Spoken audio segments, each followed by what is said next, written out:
Good morning everyone.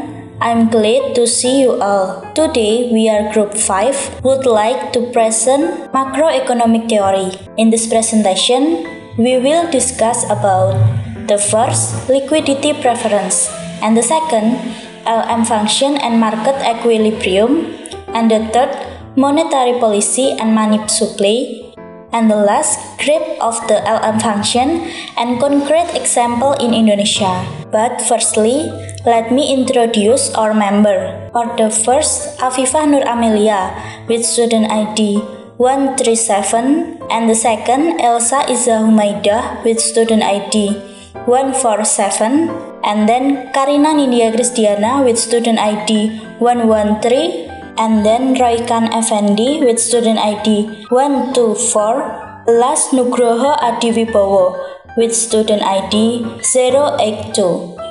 For the first, I will explain to you about liquidity preference. Liquidity preference is the demand for money which is considered liquidity. This concept was first developed by John Maynard Keynes in his book The General Theory of Employment, Interest and Money, 1936, to explain the determination of the interest rate by the supply and demand of money. The theory of money demand according to Keynes is known as the liquidity of preference theory, which explains people's behavior in holding money. According to Keynes, the demand for money for transaction is influenced by the amount of national income. The higher the economic transaction activity, the higher the demand for money for transaction needs. There are three motives that encourage people to make requests for money, namely, first, transaction motive, a demand for money to buy goods and service. For example, consumption activities and the process of buying and selling products. The factors that influence the motive, namely amount of income, time spent, and shopping habits. And the second, precautionary motive, demand for money for an unnecessary situation. The factors that influence this motive, namely the amount of income and personality type. And the last, speculation motive, demand for money to be used in the future and the profit is not yet known. Okay, the next is the liquidity preference curve. It's an interaction between the demand and supply curve that affects the interest rate. The liquidity preference curve is the interaction between the money demand curve or MD per P and the money supply curve or MS per P. The point of contact between MD per P and MS per P or point A is the equilibrium that determines the magnitude and of the interest rate. The next I will explain about LM function. Money market equilibrium occurs when the money demand function is the same as the money supply function and expressed by the following equation. Persamaan L sama dengan MS diturunkan menjadi K dikali Y plus M0 plus M dikali R sama dengan MS. Kemudian dipindah ruas, K dikali Y sama dengan MS min M0 min M dikali R. K dipindah ruas ke sebelah kanan menjadi Y sama dengan 1 per K dikali MS min M0 min M dikali R. Kemudian diketemukan fungsi LM adalah Y sama dengan 1 per K dikali MS min M0 min MR. Here I will explain the next material, yakni money market equilibrium. Money market equilibrium is the balance between demand demanded by the public for various motives equal to the amount of money in circulation or the money supply in the society. Financial market equilibrium is represented by a curve called the LM curve. Equilibrium pasar uang ialah keseimbangan antara uang yang diminta oleh masyarakat dengan berbagai motif yang sama dengan jumlah uang yang beredar atau jumlah uang beredar dalam masyarakat tersebut. Equilibrium pasar keuangan diwakili oleh kurva yang disebut kurva LM. The LM curve is a line showing the various relationship between the interest rate and national income in equilibrium condition on the money market. Kurva LM merupakan garis kurva yang menunjukkan berbagai hubungan antara tingkat bunga dan pendapatan nasional dalam kondisi equilibrium di pasar uang. Money market equilibrium occurs when the money donation is the same as the money supply function. Equilibrium pasar uang terjadi ketika fungsi permintaan uang sama dengan fungsi penawaran uang. Next slide, monetary policy and money supply. Definition of monetary policy. Monetary policy is a policy carried out by the government through the central bank to control the amount of money that enters society. This is done to control the country's economic condition. Kebijakan moneter adalah kebijakan dilakukan pemerintah melalui bank sentral untuk mengontrol jumlah uang yang masuk dalam masyarakat. Hal ini dilakukan untuk mengendalikan kondisi perekonomian negara. Kebijakan moneter dibagi menjadi dua, yakni ekspansif dan kontraktif. Ekspansif atau expansionary monetary policy. This is also known as the easy money policy. This policy is carried out through the central bank, which aim to increase the amount of money transfer income in society when the country experiences a recession or depression.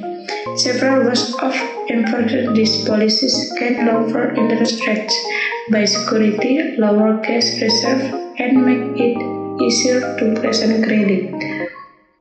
Ekspansif ini disebut dengan kebijakan uang longgar.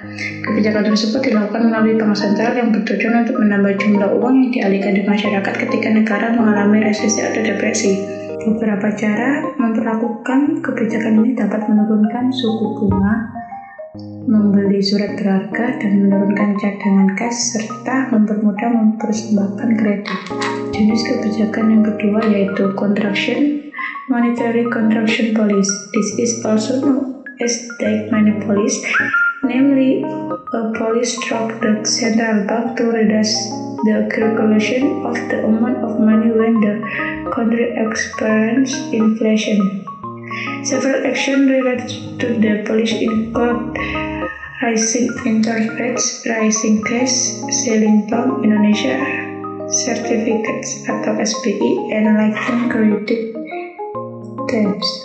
Kontraktif kebijakan ini disebut juga sebagai kebijakan uang yang ketat, yakni kebijakan melalui bank sentral untuk mengurangi peredaran jumlah uang ketika negara mengalami inflasi. Beberapa tindakan yang terkait kebijakan ini adalah dengan menaikkan suku bunga, menaikkan cash, dan menjual sertifikat Bank Indonesia atau disebut dengan SBI, dan memperketat syarat pemberian kredit.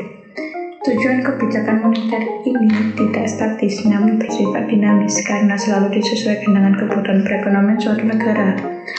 Akan tetapi, kebanyakan negara menetapkan 4 hal yang menjadi tujuan kebijakan moneter, yaitu pertumbuhan ekonomi dan pemerataan pendapatan, yang kedua kesempatan kerja, yang ketiga kestabilan harga, dan yang keempat adalah keseimbangan neraca pembayaran. Instrumen-instrumen yang biasa digunakan oleh pemerintah dalam pengambilan kebijakan moneter yaitu yang pertama, kebijakan operasi pasar terbuka, yang kedua, kebijakan diskon, yang ketiga, kebijakan cadangan cash, yang keempat, kebijakan kredit ketat, dan kelima, dorongan moral.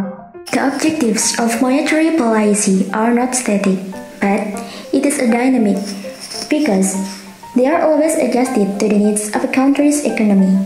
However, most of countries define 4 things that are the goals of monetary policy. The first is economic growth and income distribution. The second, employment opportunity. The third, price stability. And the last is balance of payment. The factors that influence the shift in the money supply curve are: the first is interest rate. Interest rate is the main factor affecting the amount of money entering the economy.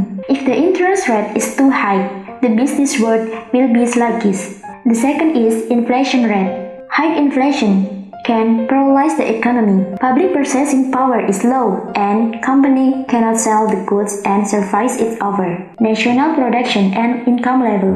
If the level of production and national income is low, the government may increase the amount of money coming in, with the aim of stimulating the banking and business world. The fourth, banking world health condition. Ever the bank is required to have sufficient cash reserves to keep customer funds safe. Bank Indonesia determines a certain level of reserves as well as measure to health of a bank. And the last is rupiah exchange rate.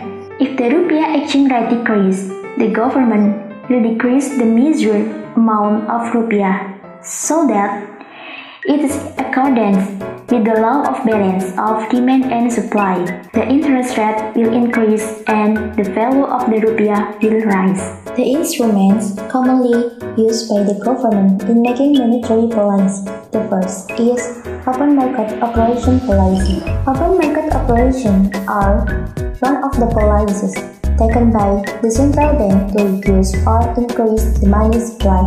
This policy is implemented by selling Bank Indonesia Certificates (SBI) or buying securities on the capital market. The second, discount policy. Discount is the government reducing or increasing the money supply by changing the commercial bank discount. If the central bank takes into account that the money supply has exceeded demand, a symptom of inflation, the central bank issues a decision to raise interest rates. By raising interest rates will stimulate people's desire to save. The third is cash reserves policy. The central bank can make regulation to increase or decrease cash reserves, cash ratio. Commercial banks receive money from customers in the form of demand deposits, savings, time deposits, certificates of deposit, and other types of savings.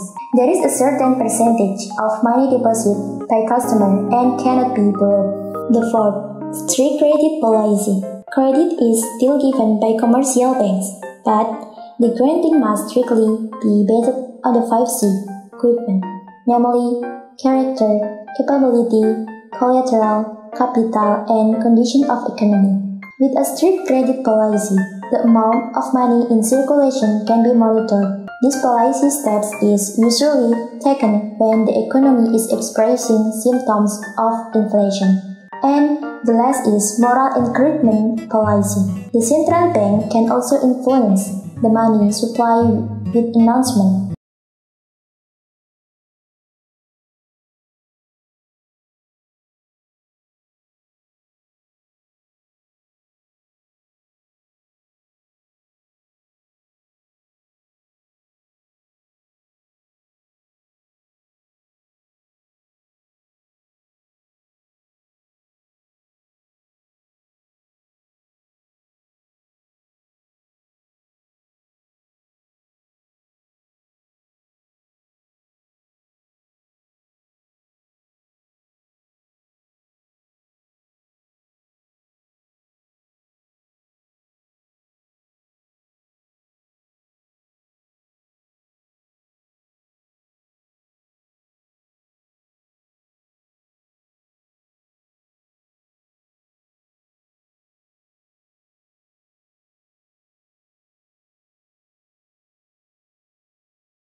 The COVID pandemic has an impact on the economy of countries in the world, including Indonesia. The Indonesian economy has experienced a decline due to the COVID-19 pandemic. The economy has become difficult to develop. It has even continued to decline, increase poverty, and other impacts to stabilize the country economy. There are several monetary policies, namely, number 1, BI increased the intensity of its intervention in financial market. Second, BI lowered the statutory reserve requirement to ratio QVM of conventional commercial bank, which previously has 8% of TPF, now 4% of TPF. Third, BI lowered the rupiah statutory reverse requirement by 50 bps for banks that carry out export and import activities, of course in coordinator with the government. Fourth, BI expand the type of scope of transaction that underlie foreigner investor in hedging, including the domestic non-delivery forward, DNDF. Fifth, BI at the global investor level can use custodian bank, both global and domestic. In investing in Indonesia, there is no need for a global bank.